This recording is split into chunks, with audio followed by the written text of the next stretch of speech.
Empezamos. Sí, además al streaming. Lo que digas ahora. Vale, bueno, empezamos.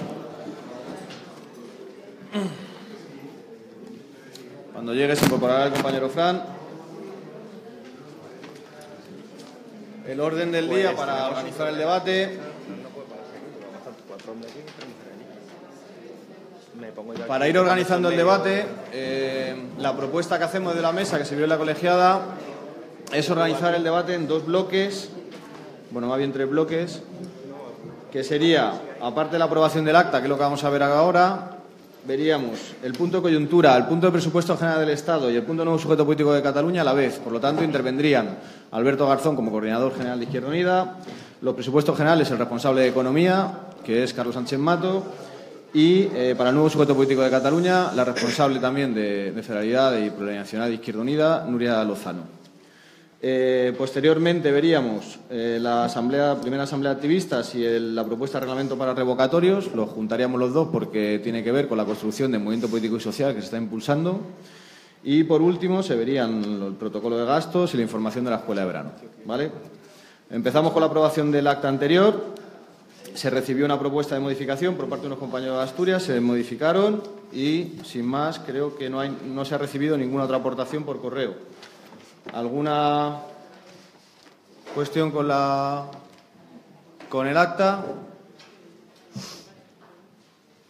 La propuesta de modificación significa que se incluye nominalmente los que nos abstuvimos en la votación.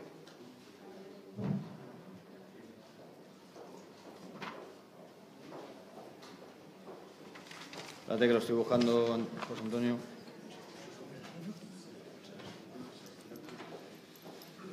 Está incluido. Joder, lo tienes en la carpeta, José Antonio. No, claro. El informe jurídico, si alguien lo pide, está, pero no lo vamos a adjuntar. No lo vamos a mandar por correo, el informe jurídico, lógicamente. Claro, sí. Pero que está, que lo puedes leer, José Antonio, en el acta.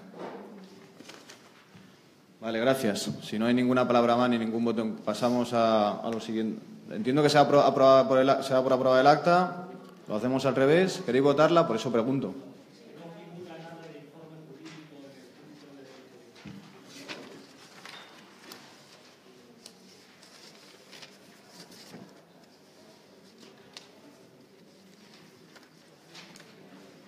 ¿Qué queréis? ¿Que ponga que se entrega un informe jurídico? Y se entrega también el del informe jurídico a la Dirección Federal, ambos dos. Bien. Informe jurídico, No sé. ¿Y más? ¿Qué informe? Da igual. Con eso, ¿queréis que se vote el acta? Bien. Pues venga. Servicio técnico. Lo tenemos fuera perdido, un momento, que voy a preguntar. Juan Peña no ha venido. No, estaban viniendo todos ahora de todas formas. Que nos vengan los compañeros, un segundo, que están todavía acabando acreditaciones.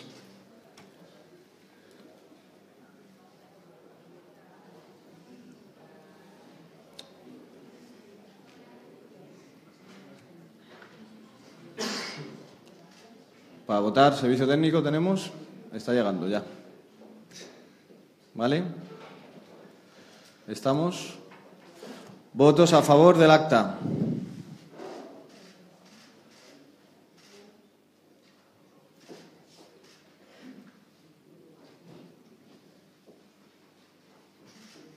Y entonces, si está todo el mundo votando a favor, no entiendo. Oh, vale. Vale, bajamos. ¿Votos en contra del acta? Vale, abstenciones.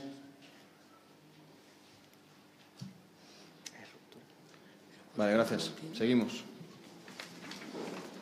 Tiene la palabra el coordinador general de Izquierda Unida, Alberto Garzón. Cojones, me voy a quedar enganchado. Estamos aquí apretando. Me muevo yo. Bueno, buenos días a todos y a todas. La idea fundamental es poder presentar el informe que tenéis en vuestras carpetas, un informe que también os ha llegado con tiempo para que podáis trabajarlo, como siempre hemos tratado de hacer en esta dirección. y que desde luego lo que voy a hacer es intentar resumir los elementos centrales a efectos de que podamos tener un debate también sobre el documento, centrando en algunas cuestiones que a esta dirección y a mí particularmente nos parecía de relevancia. En primer lugar, se trata de hacer un análisis muy breve sobre una cuestión que está sucediendo en nuestra sociedad desde hace unas cuantas décadas, que son las transformaciones acometidas por el capitalismo en este seno de décadas pasadas, que lo que han producido han sido transformaciones no solo en la estructura social, sino también en el ámbito económico internacional.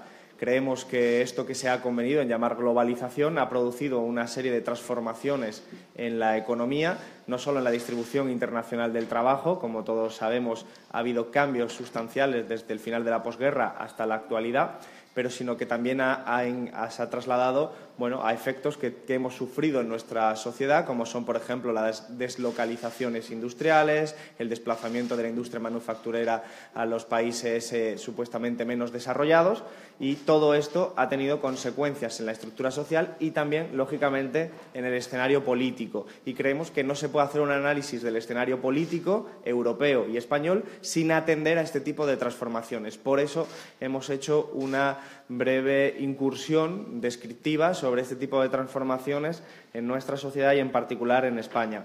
La economía creció, la economía internacional, la economía mundial creció a una tasa muy reducida que fue del 2,2% en el año 2016. Es la tasa más baja desde el año 2009, que tiene que ver con la situación de la estructura económica internacional. Y es que este escenario de globalización que nos había llevado a una situación de emergencia de crisis financieras, todos conocemos la crisis del año 2007-2009, nos ha llevado también a un escenario donde las transacciones financieras han tenido un espectacular crecimiento y eso ha provocado crisis de enorme envergadura. Este escenario de volatilidad que se vivió antes de la crisis financiera internacional y durante la crisis, nosotros creemos que ha sido, en todo caso, parcheado por las acciones de las instituciones internacionales, entre ellas del Banco Central Europeo, pero que ese escenario convulso de crisis internacional sigue vigente. ¿Qué quiere decir esto para pasar de aquí, de esta parte del análisis? Quiere decir que no creemos en absoluto que se haya producido una recuperación de la economía mundial, de la economía internacional, sino que las condiciones que provocaron la crisis internacional del año 2007-2009 siguen latentes en nuestra sociedad, en todo caso neutralizadas por acciones coyunturales por entidades como el Banco Central Europeo y algunas otras políticas a nivel internacional, pero que en cualquier caso la época convulsa de crisis económica que hemos vivido el 2009-2011 está lejos de haber desaparecido, y esto nos debe servir para preparar un horizonte de cara a los próximos años y a las próximas décadas. A efectos de cómo ha cambiado la estructura social y de cómo ha afectado al escenario político, es bastante fácil de comprender que nuestra estructura social se ha visto radicalmente modificada en comparación con la estructura social de hace 40 años. Y esto ha significado una cristalización concreta diferente en cada país. Pero si hay algo en común en todos los países de la Unión Europea es que la globalización ha provocado unos ganadores y unos perdedores en términos de clases sociales. Hay clases sociales que han visto la globalización como una oportunidad para más enriquecimiento, han visto la oportunidad para no solo saquear las cuentas públicas, desmantelar el Estado social, sino también para hacer reformas, especialmente en uno de los ejes, el eje laboral, que les ha permitido seguir extrayendo mucho dinero del ámbito laboral, fundamentalmente, pero también hay una serie de perdedores en términos de clases sociales, que son las clases populares de todos estos países de la Unión Europea, de los países, de hecho, más desarrollados que forman parte de la OCDE.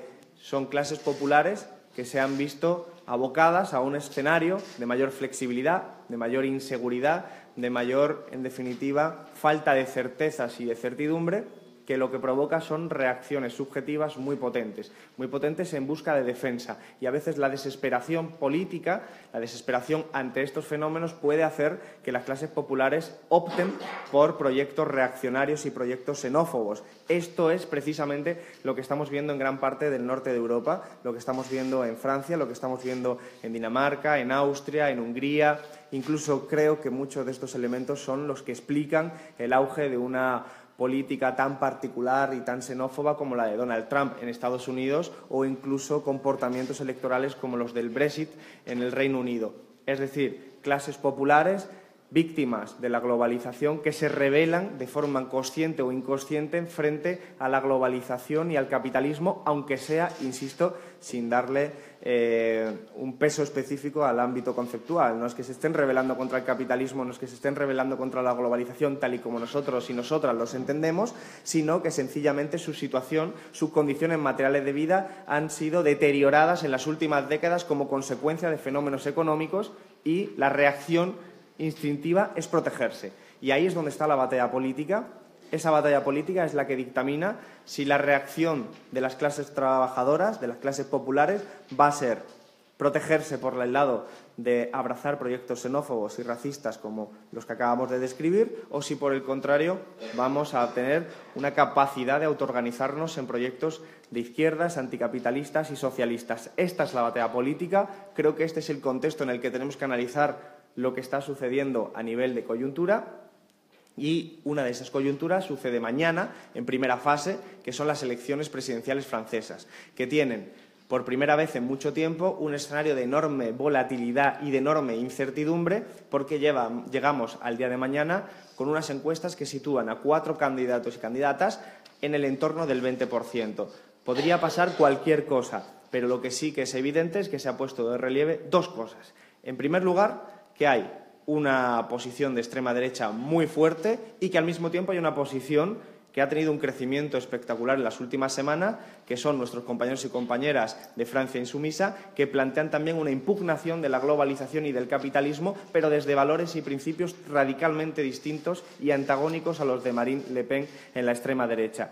Y el segundo elemento, que también es más que evidente, es la crisis de la socialdemocracia, que ya se ha expresado en otros países, como por ejemplo recientemente en los Países Bajos, y que ahora en Francia pues llega a un escenario prácticamente paradigmático, teniendo presente que el actual presidente pertenece al Partido Socialista y que el candidato del Partido Socialista francés ahora mismo en las encuestas está en el entorno del 5% y prácticamente sin ninguna oportunidad de pasar a segunda vuelta. Esta batalla política no es solo una batalla por las presidenciales francesas, sino que si entendemos lo que acabamos de decir anteriormente, hay que entenderlo como parte de una batalla política por un nuevo modelo de sociedad. Y ese nuevo modelo de sociedad es lo que estamos en este momento disputando, y en lo que en nuestro país también tenemos que entenderlo desde esos parámetros y esas coordenadas. Creemos que hay que celebrar la buena campaña que están haciendo los compañeros y compañeras de Francia Insumisa y del candidato Mélenchon, y creemos que hay que desearle los mejores resultados posibles, porque no es solo, insisto y subrayo, su lucha, sino que también es la lucha del modelo de sociedad que va a imperar en la Unión Europea en los próximos años. Nuestro país sufre las mismas turbulencias cristalizadas de forma diferente. Nuestro país está sufriendo las mismas políticas, ya no solo de la globalización, sino incluso de la respuesta de los gobiernos ante la última crisis financiera, que son políticas de austeridad, política falsamente llamada de austeridad. Como sabéis, se trata de recortes públicos, de servicios públicos, de sanidad, educación, ley de dependencia, reformas laborales para deteriorar la capacidad de los trabajadores para negociar sus propias condiciones, lo cual incrementa la explotación, incrementa la precariedad y facilita la apropiación de cada vez más parte de la tarta por parte de una minoría de la población, lo que nos lleva a los niveles de desigualdad tan elevados como que estamos viviendo ahora mismo en España. Y en esa línea equivocada, en esa línea que lo único que hace es facilitar el caldo de cultivo de los partidos de extrema derecha en el norte de Europa, en esa línea continúan los presupuestos generales del Estado presentados por el Partido Popular, que no son sino una consolidación de la política iniciada por el Partido Socialista en el año 2010, una vez empezó a aplicarse radicalmente la política de reformas estructurales impulsada también por la Unión Europea, que lo que propone en suma es la, vamos a decirlo de alguna forma, el ir acabando poco a poco con las conquistas del Estado social en tanto que se entienden como obstáculos para la recuperación económica de esa minoría social. Nosotros creemos que esa política, esa línea política, es una línea absolutamente errada, es una línea que lo que nos hace es generar más problemas y que al mismo tiempo, desde luego, lo que está provocando es el deterioro de los servicios públicos, cuando no directamente políticas de privatización que lo que hacen es desamortizar lo que era público para quedárselo unas pocas personas, élites empresariales, que son las que se ven beneficiadas de ese proceso de privatización.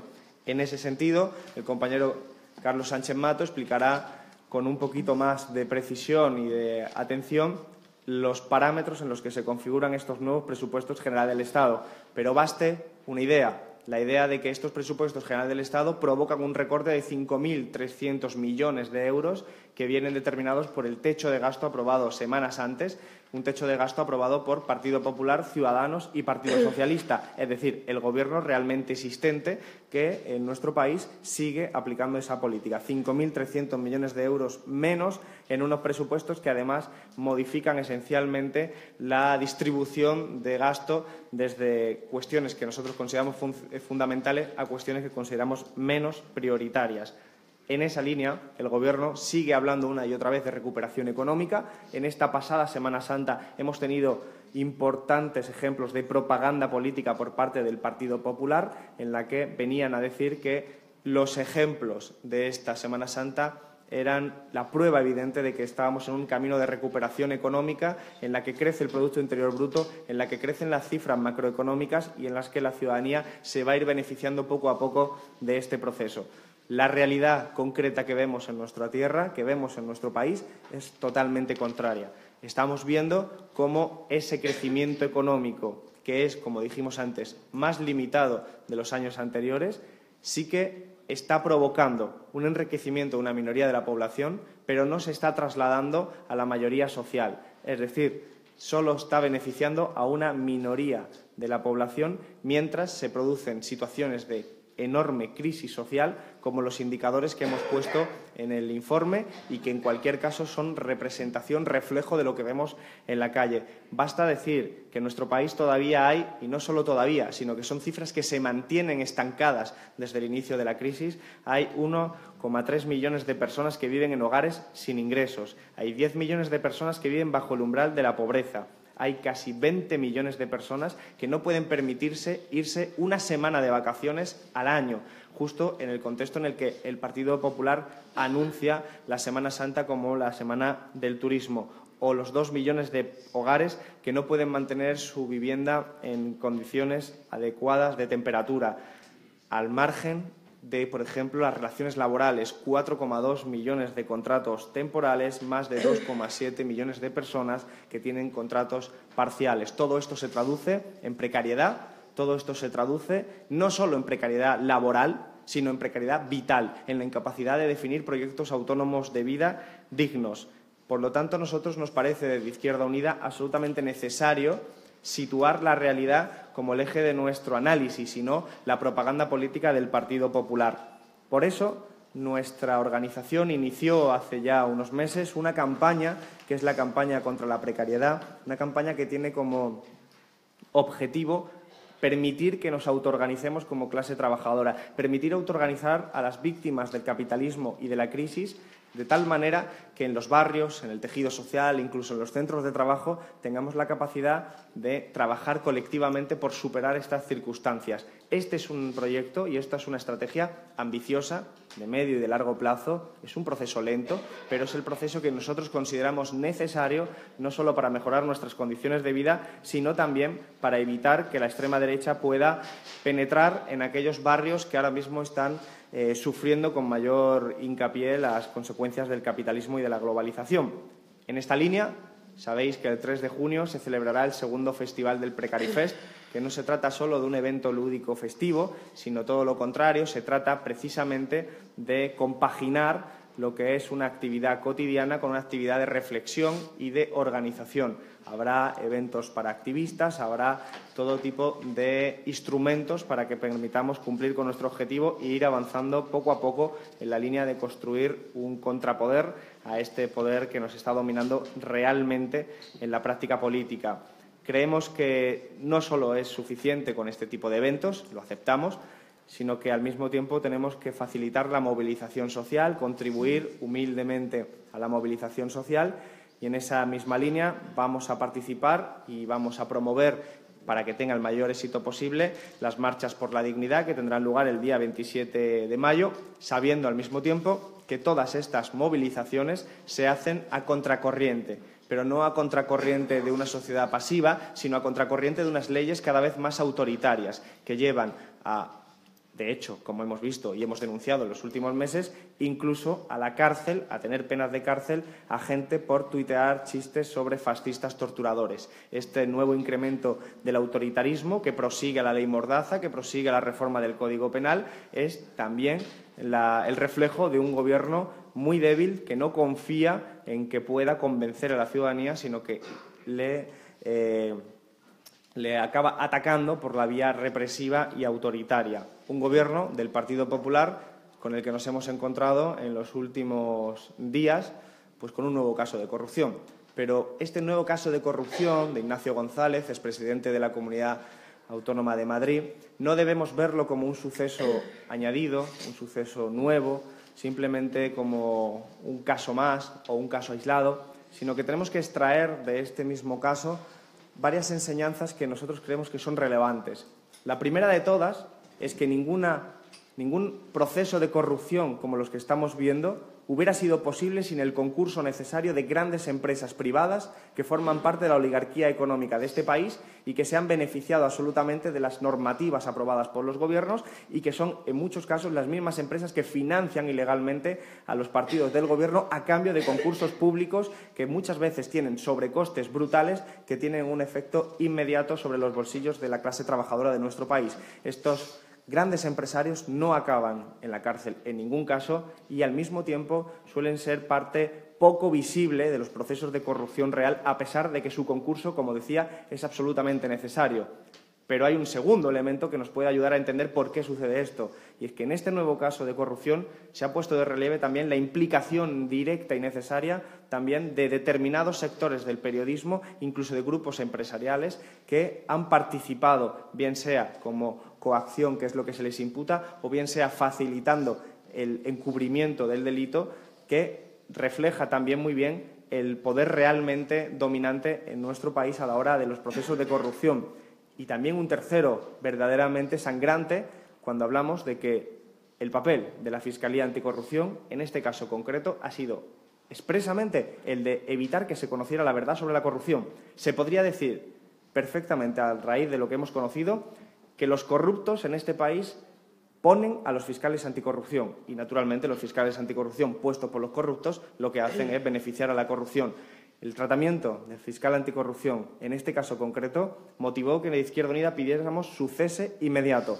Este cese inmediato del fiscal anticorrupción no se ha producido. El fiscal general del Estado no ha querido cesar al fiscal anticorrupción a pesar de la notable evidencia que existe de que obstaculizó el conocimiento de la verdad y que facilitó que el Partido Popular fuera protegido en una causa como esta. Es más, hemos conocido que el corrupto principal de este caso concreto, Ignacio González, hablaba del fiscal anticorrupción como uno de los suyos, como uno de los que les iban a proteger. Y, sin embargo, ante una evidencia tan grande, el fiscal general del Estado no ha querido cesarlo. Por lo tanto, desde Izquierda Unida lo que pedimos es inmediatamente la dimisión del fiscal general del Estado, porque desde este momento es también cómplice de todas las acciones que está haciendo la Fiscalía Anticorrupción, que ya directamente podríamos redefinirla como Fiscalía Pro-Corrupción, siempre que siga teniendo a este representante del Partido Popular como cabeza visible.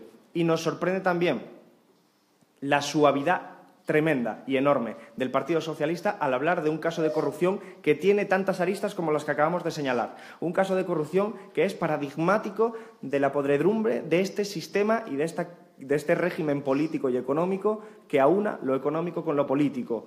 Y el Partido Socialista ha mantenido una suavidad verdaderamente sorprendente, como también ha sido sorprendente que el Partido Popular haya reducido prácticamente al máximo, es decir, que ya prácticamente no cite una sola palabra de los ERES de Andalucía que afectan al Partido Socialista en Andalucía y representados por Susana Díaz. Esta máxima que siempre venían a repetir el Partido Popular en Andalucía, se vio absolutamente apagada en el momento en el que Susana Díaz y el Partido Socialista facilitaron el gobierno del Partido Popular con Mariano Rajoy de presidente. Creemos que esta alianza de intereses es la que explica la suavidad del Partido Socialista. El Partido Socialista verdaderamente tiene que ser consciente de que Mariano Rajoy y el Partido Popular están en el Gobierno por los votos del Partido Socialista y de Ciudadanos. Así que nosotros vamos a estar reclamando la verdad, poniendo encima de la mesa estas circunstancias que para todo el mundo son hartamente evidentes, porque no es un caso de corrupción cualquiera del que estamos hablando y porque creemos que tampoco es un caso que afecta a personas individuales única y exclusivamente, sino que son redes que no se han podido construir sin el concurso necesario de mucha gente y de muchas estructuras, entre ellas, lógicamente, la estructura y la más alta cúpula del Partido Popular. Por eso tenemos que añadir algo más adicionalmente. Los casos que están afectando de corrupción al Partido Popular no son casos aislados, no son casos que afecten a la base del Partido Popular, sino que están afectando a la cúpula del Partido Popular. Es el caso paradigmático de Madrid, pero podría haber sido el de Valencia o el de Murcia.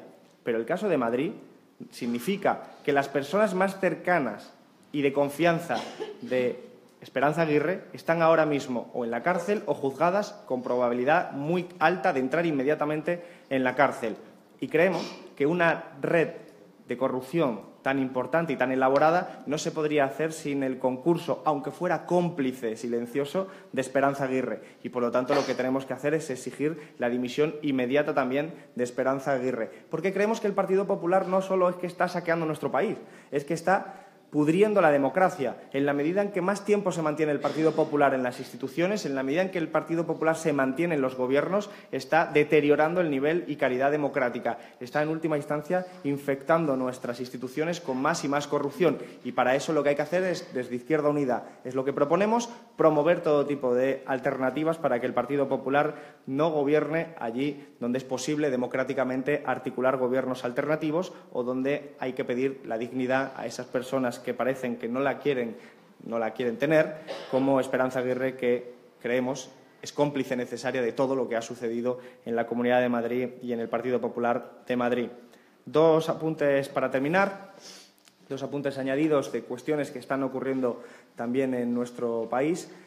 Por ejemplo, lo que ha sucedido con el desarme de ETA, al que nosotros tenemos que dar la bienvenida al desarme de ETA, que creemos que es un paso más hacia la paz definitiva dentro de un proceso en el que tenemos que exigir a las partes y también y particularmente al Gobierno de España que haga todo lo posible por acelerar el proceso para que finalmente podamos decir que se ha acabado todo lo que ha sido el proceso de ETA, el proceso de violencia, y podamos hablar ya de política dentro de la democracia en un sentido absolutamente pleno y amplio.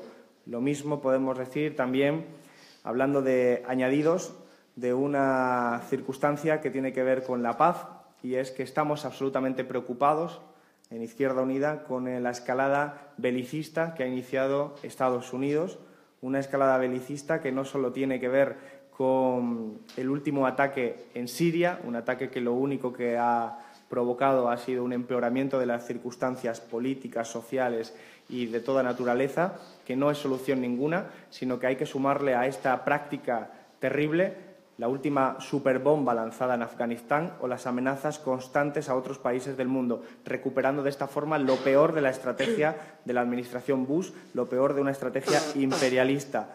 Vamos a un escenario tremendamente hostil para los derechos humanos, tremendamente hostil para la democracia, en la que la lucha por los recursos naturales, desde el agua hasta el petróleo, está provocando que, junto con actitudes mesiánicas como las del señor Donald Trump, nos estén encaminando hacia un escenario absolutamente bélico y que tiene un agravante, al menos desde nuestra óptica, desde la óptica de Izquierda Unida, desde la óptica de España, que es que muchos de estos ataques se están produciendo facilitados por las bases estadounidenses y de la OTAN en nuestro país. Ante ello, nosotros en Izquierda Unida lo que tenemos que seguir reclamando es la salida de estas bases, la desmilitarización de estas bases y, desde luego, que quede muy claro nuestra oposición radical a la OTAN y a lo que está significando en la práctica política. Porque estamos hablando de derechos humanos, porque estamos hablando de la vida de la gente. Izquierda Unida, como aquella Constitución que creemos que fue también un avance en su momento, renunciamos a la guerra como política de intervención internacional y, desde luego, desde esa posición pacifista, coherente con nuestros principios fundadores, vamos a seguir denunciando la política imperialista de países como Estados Unidos, que lo que están haciendo es echar más gasolina a un fuego verdaderamente peligroso. Y para terminar este documento, hacemos mención a dos elementos añadidos. En Izquierda Unida hemos iniciado desde el año pasado, se va a cumplir dentro de poco, un año desde que se eligió la nueva dirección.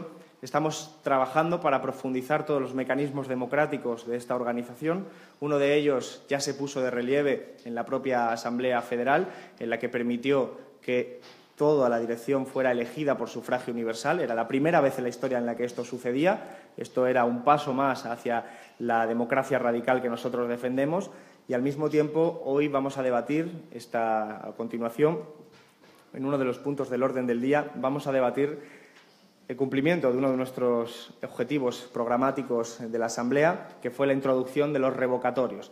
Los revocatorios como una práctica política que nos permite mantener una conexión extrema entre la dirección y la militancia, sabiendo que en nuestra organización quienes mandan son los militantes y las militantes, quienes mandan son la base social, quienes mandan son aquellas personas que de forma desinteresada pero con enorme ambición política nos afiliamos a una organización para transformar el mundo. Esa es la gente, esa es nuestra gente, esos somos nosotros y nosotras los que mandamos. Y, por lo tanto, lo que estamos haciendo en Izquierda Unida es acometer cambios para reducir la influencia de la burocracia y facilitar la toma de decisiones colectiva, la toma de decisiones que se haga por debates, y ahí es donde tenemos que situar otro de los pasos, que es lo que estamos añadiendo, que es el del revocatorio. Luego tendremos oportunidad de debatirlo y, desde luego, creo que es un paso muy positivo, que pueden ser complementados con nuevos pasos en el futuro, pero que el camino es, desde luego, que la militancia sea la que tiene la voz.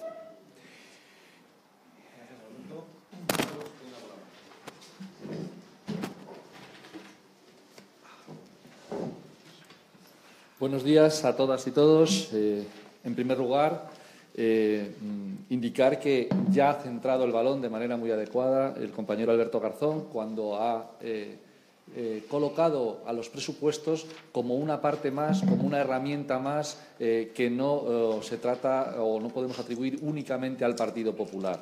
No podemos únicamente hacer responsable de que estos presupuestos no nos hayan sorprendido a ninguno de los presentes y, por supuesto, a nadie ahí fuera.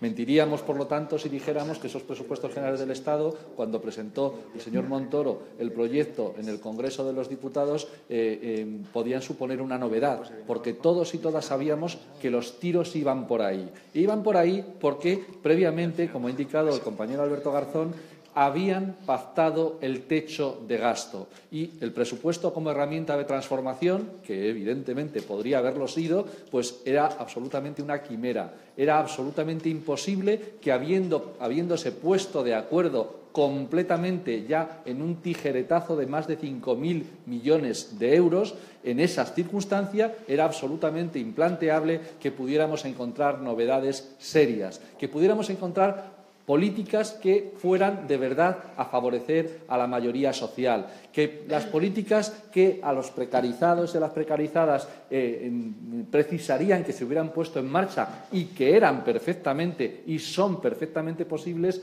no cabían en un presupuesto que ya directamente le pegaba un recorte de más de 5.300 millones de euros. Pero, como decíamos, hay responsables más allá del Partido Popular. Partido Popular más Partido Socialista más Ciudadanos pergeñaron el techo de gasto, que es la campana sobre la que han colocado todos estos elementos. Algunos detalles que yo creo que es importante que tengamos en cuenta, aunque puedan parecer quizá demasiado técnicos, intentaré simplificarlos en la medida de lo posible para que seamos conscientes de lo que nos están colando por debajo de la puerta.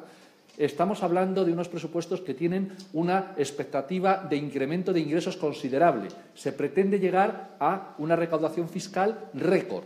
Y eso, en principio, a Izquierda Unida nos podría parecer bien. Vamos, de hecho, nos parecería fenomenal, siempre y cuando pagaran los que tienen que pagar. Pero eso no es lo que ocurre, porque en los últimos 8 años lo que se ha producido ha sido una disminución del peso de lo que constituyen los impuestos directos, es decir, los que tienen que ver con la renta o con el patrimonio de la gente, y se traslada el peso a los impuestos indirectos, es decir, los que atacan en el corazón a los que menos tienen. Y eso es lo que no se puede consentir. Sobre todo lo que no se puede consentir es que pase desapercibido. Que pase desapercibido que llegar a 200.000 millones de euros le pueda parecer a la gente del ámbito de la izquierda política y social que es una buena noticia. Porque, fijaos, las empresas, el conjunto de ellas, pero fundamentalmente ya sabéis que la recaudación está precisamente en esas que no van a la cárcel, como indicaba el compañero Alberto Garzón en los casos de corrupción, antes, hace 8 años, pagaban, suponía su peso en los tributos el 22%. Este año, el 12%. Del 22 al 12%. Esa es la realidad. Estamos cambiando la fuente de ingresos y eso lo estamos haciendo, evidentemente, no Izquierda Unida, por supuesto, con nuestra frontal oposición, lo está haciendo el Partido Popular con el Partido Socialista, con la filial naranja. Eso es lo que está ocurriendo en el momento actual. Antes 22%, y cuidado, y en esa situación nosotros ya éramos profundamente críticos desde la organización política de Izquierda Unida con esa distribución, pero es que hemos pasado del 22 al 12%. Evidentemente, eso tiene que contar con nuestro rechazo más absoluto. Pero es que además la recaudación fiscal, además de los datos de recaudación fiscal, aunque no sea la herramienta más adecuada el compararnos, hay que ver que el gasto fiscal, el gasto que tendría que estar ahora mismo suponiendo el paraguas debajo del cual se refugiaran los más desfavorecidos de nuestro país, ha caído y sigue cayendo, y sobre todo comparativamente con la Unión Europea. Cada vez tenemos menos de lo que enorgullecernos a la hora de compararnos por pertenecer a un club en el cual parece que no solamente nos miramos para algunas cosas. Evidentemente, estos presupuestos profundizan en esa brecha. Profundizan en la brecha, por lo tanto, hay que acallar esas ideas que puedan intentar hacernos ver de que hay algún motivo para triunfalismos con la presentación de unos presupuestos generales del Estado, por más que les pueda aparentar que les cueste su aprobación. No tenemos ninguna duda de que encontrarán la manera de aprobar los presupuestos. Encontrarán la manera, por más que puedan estar disimulando. Y no es ninguna sorpresa por lo que os comentábamos antes, por lo que ha comentado Alberto Garzón, y estoy recalcando yo en este momento, porque el techo ya lo han acordado. Evidentemente van a sacar los presupuestos, van a volver a defraudar las esperanzas de la clase trabajadora. Y claro, ese no lugar al triunfalismo podemos aderezarlo con algunos pequeños detalles. Se va a dedicar a pagar intereses de la deuda, de una deuda en gran medida ilegítima, más del doble de lo que se dedicará a prestaciones por desempleo, porque hay mucha gente que ha perdido la prestación, porque ya no la tiene y que solamente está con limosnas y con migajas. Y era perfectamente posible actuar sobre eso y no han querido. Han preferido sacralizar los programas de armamento, por ejemplo, y el presupuesto de defensa, ese sí que crece, además del simbólico incremento de la familia real y algunas otras cosas, ¿no? Pero, como bien sabéis, había posibilidades de actuar y precisamente por eso es necesario que actuemos desde el punto de vista institucional con una enmienda a la totalidad que el Grupo Parlamentario Confederal Unidos Podemos va a presentar, que evidentemente va a estar teñida de las aportaciones de nuestro grupo, de nuestra parte de parlamentarios de Izquierda Unida en el grupo parlamentario, y que tenemos que ser capaces de sacar de las instituciones para que ese debate llegue a la calle, para que seamos capaces de hacer consciente a la gente de que esa herramienta, el que no exista, la herramienta presupuestaria, es profundamente lesivo para los intereses de la gente ahí fuera. Por lo tanto, hay que ser capaces de protestar dentro y protestar fuera, hacer la enmienda a la totalidad y, por supuesto, toda la batería de enmiendas parciales que vamos a poner en marcha, pero siendo conscientes que la batalla no se va a ganar solamente en los debates que se puedan celebrar en el edificio de la Carrera de San Jerónimo. Evidentemente, esos presupuestos del Estado, además, contienen bombas de profundidad, minas antipersona, que nos van a hacer muchísimo daño a los lugares o a los sitios, a las instituciones en las que tenemos capacidad de gobierno, como por ejemplo en administraciones locales. Hay disposiciones adicionales, algunas de ellas profundamente contrarias no solo a la autonomía local, sino a la capacidad de acción gubernamental desde los ayuntamientos, por ejemplo, para recuperar servicios públicos. Nos van a querer impedir, también por la puerta de atrás, intentando que no entre en debate, que se puedan municipalizar, es decir, devolver a la esfera pública servicios que han sido previamente privatizados. Y hay que decir, basta ya y que dejen de mentir, porque dicen una cosa muy diferente, tanto Partido Popular, por supuesto, pero no podemos esperar nada de ellos ni de Ciudadanos, pero sobre todo la contradicción enorme del Partido Socialista Obrero Español, que está apoyando de manera, con esa forma tan peculiar de ponerse de perfil, el hecho de que, por ejemplo, se puedan evitar las municipalizaciones o, por ejemplo, que se ataque a la autonomía local. El ejemplo, en este caso, más conocido puede ser el de Madrid, pero por importe, porque la mayoría de nuestros concejales y concejalas de Izquierda Unida que están batallando desde hace muchísimo tiempo en muchos ayuntamientos o en gobiernos o apoyando a gobiernos o en la oposición, esos han estado silenciados en su lucha contra Montoro.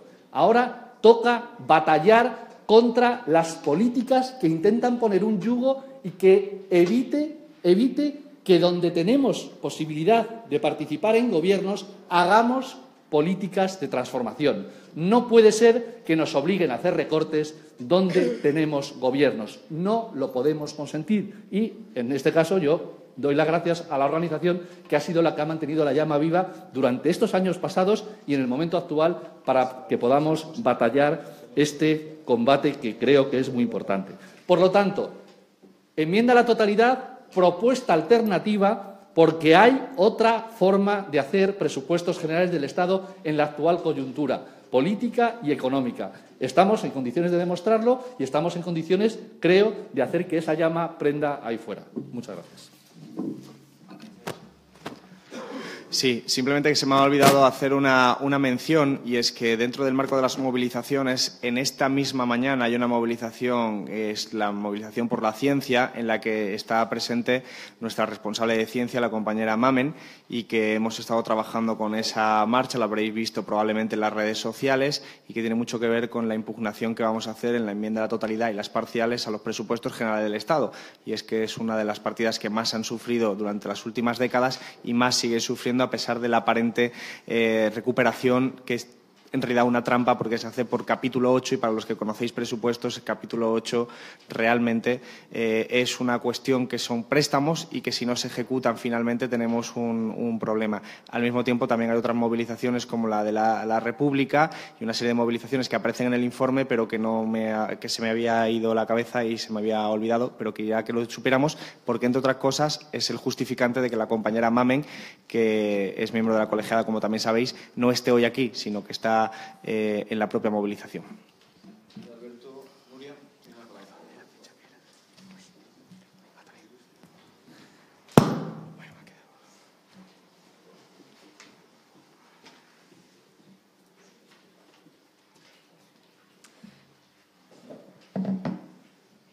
Buen día, compañeros y compañeras. Buenos días, compañeros y compañeras. A mí me corresponde explicaros algunos elementos relacionados con el proceso de construcción del nuevo sujeto político en Cataluña. Sí que me gustaría empezar por decir que es un proceso que ha tomado cierto tiempo y que además no es un proceso que arranque en los últimos meses, sino que tiene que ver con el desarrollo que se ha ido produciendo por parte de los compañeros y compañeras de Esquerra Unida y Alternativa en Cataluña desde la Quinta Asamblea Nacional.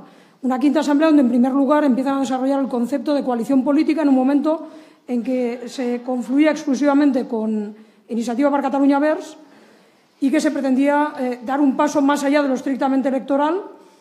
Una sexta en la Asamblea en la que ya se empieza a desarrollar el concepto de nuevo espacio y una séptima Asamblea, la más reciente, la que tiene lugar a finales del del mes de octubre del año pasado ya, donde se habla específicamente de nuevo sujeto político y eso es uno de los grandes debates que tiene lugar en la Asamblea. En esa Asamblea se define además como un espacio de carácter soberano y comprometido con valores de transformación, hermanado fraternalmente también con otros proyectos, tanto en el resto del Estado como a nivel europeo, y un espacio que necesariamente tiene que tener características de tipo movilizador y de tipo propositivo, plural ideológicamente, como no puede ser de otra manera en un proceso de estas características, y basado en una confluencia democrática y radicalmente democrática en su funcionamiento. Y se definía además en base a dos principios imprescindibles: aglutinar sensibilidad y diversidad, que conforme un gran bloque contra el partido del 3%. Ya veis que tiene mucho que ver con lo que sucede también en el conjunto del Estado. Las élites económicas en Cataluña no tienen un comportamiento diferente al del resto del Estado. Por tanto, su confluencia es la del 3%, la nuestra tiene otras características diferentes. Y también como un reflejo del nacimiento de una mayoría social nueva de gente que quizá no se ha visto o no se ha sentido interpelada por los partidos tradicionales hasta ahora, y que, no obstante, sí que ve que es necesario construir en Cataluña algo nuevo, más exigente con los poderosos y más justo con el 99%, sin corrupción y con soberanía sobre todas las cuestiones, no solamente en uno de los terrenos, porque la demanda de soberanía por parte de algunos sujetos políticos en Cataluña tiene que ver solamente con una dimensión política formal, con una cierta subordinación a las exigencias del modelo neoliberal, mientras que, en cambio, este nuevo sujeto está planteando el ejercicio de soberanías en plural.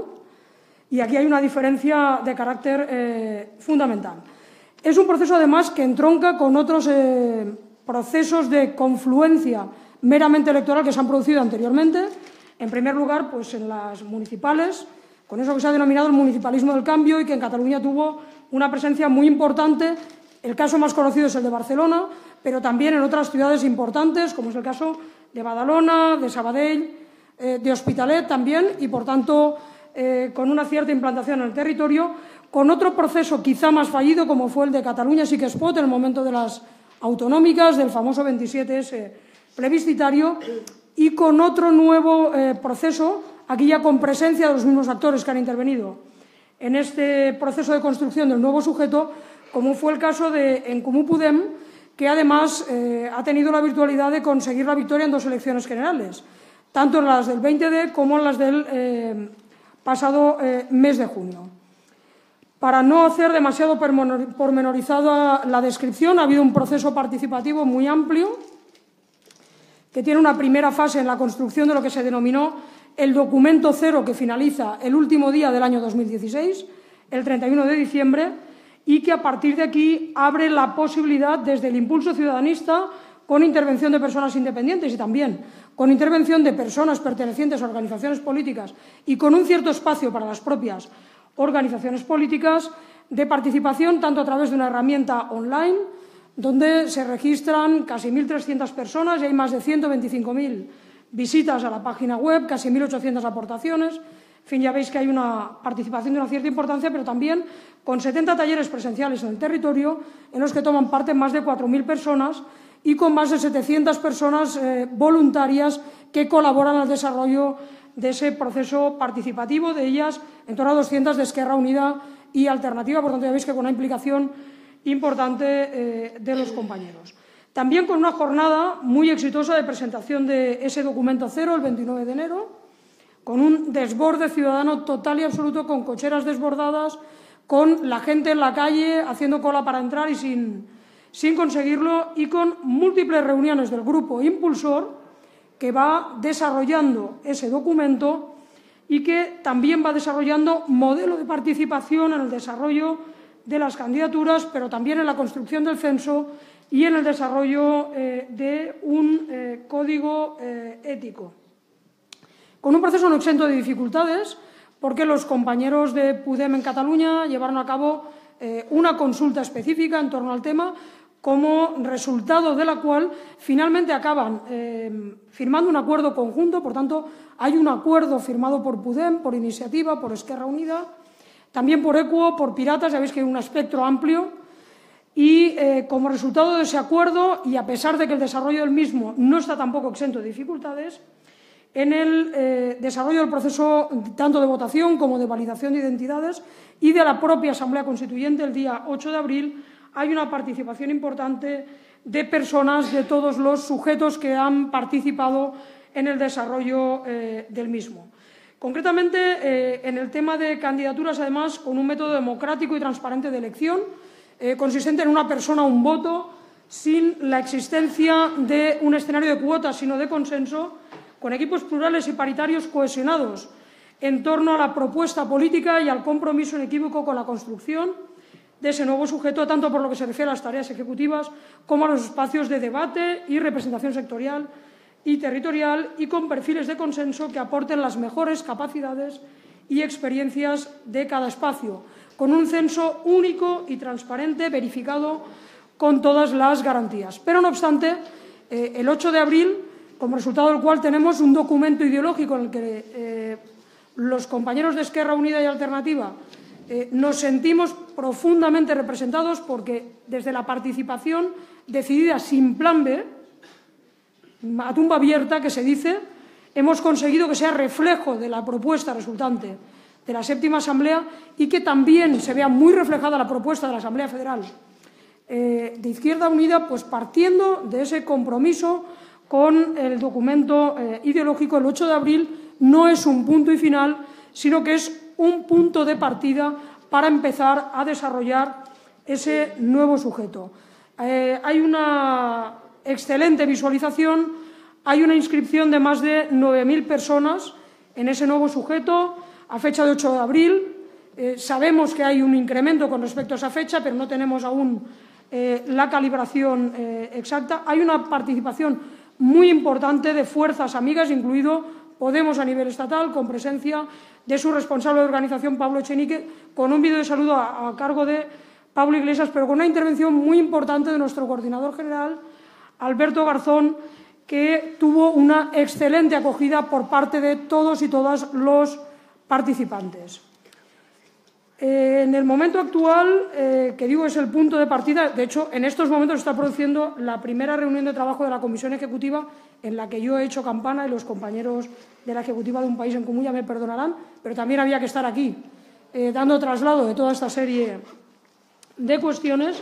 Bueno, pues tenemos dos órganos, una comisión ejecutiva de 33 miembros, 25 de los cuales pertenecen a la candidatura denominada En Comú Podem, encabezada por Xavier Domènech, que es donde nos hemos encuadrado los compañeros y las compañeras de Esquerra Unida y Alternativa, y también la que se está dirigiendo a vosotros en este momento, y una coordinadora de 120, de la que 96 corresponden a esa candidatura de En Comú Podem, encabezada por Ada Colau, y donde también nos hemos integrado los compañeros, y el resto de miembros correspondientes a otra de las candidaturas, en este caso perteneciente a compañeros y compañeras de Podemos en Cataluña. Bien, es un reto ilusionante, es un momento en el que nos situamos en el centro del tablero político catalán, que ha sufrido con la constitución de Un País en Comú un cambio irreversible, con una herramienta básica para ejercer las soberanías y disputar la hegemonía en Cataluña a ese 3% para ganar no solo las elecciones, sino para ganar un país para la mayoría de la gente. Y se está haciendo dando cumplimiento a los acuerdos de la Asamblea Nacional de Esquerra Unida y de la Asamblea Federal de Izquierda Unida, construyendo una alternativa a los gobiernos del PP y también a la soberanía meramente formal sometida a los dictados del neoliberalismo y de los mercados. Por último, decir que en este proceso ha habido un acompañamiento muy importante y un apoyo absolutamente decisivo por parte de la Dirección Federal de Izquierda Unida, con nuestro coordinador federal al frente. Ha habido en todo momento reuniones de carácter bilateral entre Esquerra Unida y la Dirección Federal, y hemos tenido un contacto permanente con los compañeros y compañeras de Esquerra Unida, de forma que se ha podido realizar un seguimiento absolutamente pormenorizado de ese proceso, que empieza a llevar a la práctica lo que nos habíamos marcado como objetivos, tanto en la Asamblea Federal como en la Asamblea Nacional de Esquerra Unida. Así que esperamos que sea un primer movimiento exitoso y que nos permita seguir avanzando en esa confluencia no meramente electoral que nos hemos marcado todos y todas como objetivo. Muchas gracias. Gracias, Nuria. Gracias a los tres. Me vais pasando en un papel las peticiones de palabra que haya. Como siempre, como sabéis, en el reglamento viene marcado. Si hay más hombres que piden la palabra que mujeres, se ajustará el tiempo.